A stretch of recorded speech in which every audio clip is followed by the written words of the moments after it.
সবাইকে নতুন একটি ভিডিওতে স্বাগত জানাচ্ছি।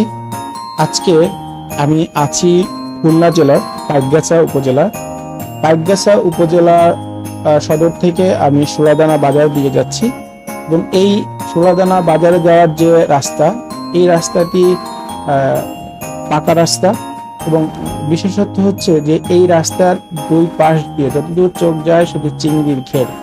যারা চিংড়ি এই ঘেরগুলি দেখেননি বা এই ঘেরের অভিজ্ঞতা নাই, তাদের এই ভিডিও থেকে চিংড়ি চাষের যে ঘেরগুলি সম্পর্কে একটি ধারণা হবে।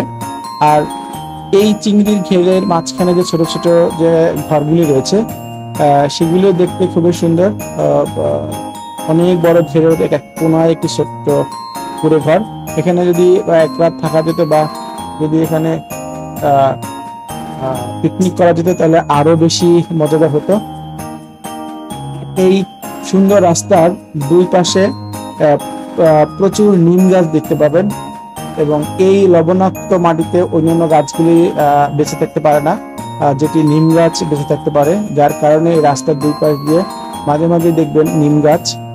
সত্যি খুব সুন্দর। আর যারা পাইকগাছা থেকে বৈঠাঘাটা বা খুলনা যেতে চান তারা কিন্তু বিকল্প ওয়ে হিসেবে এই রাস্তা ব্যবহার করতে পারেন।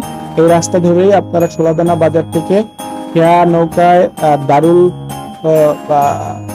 দারুল মল্লিক ঘাটে পার হয়ে আপনারা ওদিক দিয়ে সহজেই বৈঠাঘাটা বা খুলনা বা দাপট যেতে পারবেন। তো সবাই আশা করি এই রাস্তা ঘুরতে আসতে পারেন এবং যারা বিশেষ করে বাইক নিয়ে ঘুরতে চান তাদের জন্য এই রাস্তাটা সত্যি একটা নতুন অভিজ্ঞতা সঞ্চার করবেন এই রাস্তা যদি ভ্রমণ করেন। আর এই রাস্তা দিয়ে ভ্রমণ করার সময় মাঝে মাঝে দু একটা বাড়ি পাবেন। আর পুরাটাই একবারে নির্জন একটি এলাকা, চিংড়ি ঘেরের মাঝখান দিয়ে রাস্তাটা চলে গেছে।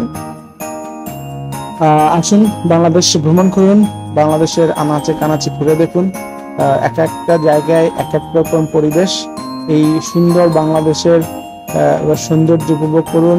আজকে পর্যন্তই। সবাই ভালো থাকবেন, সুস্থ থাকবেন। দেখা হবে অন্য কোনো জায়গায় নতুন কোনো ভিডিওতে।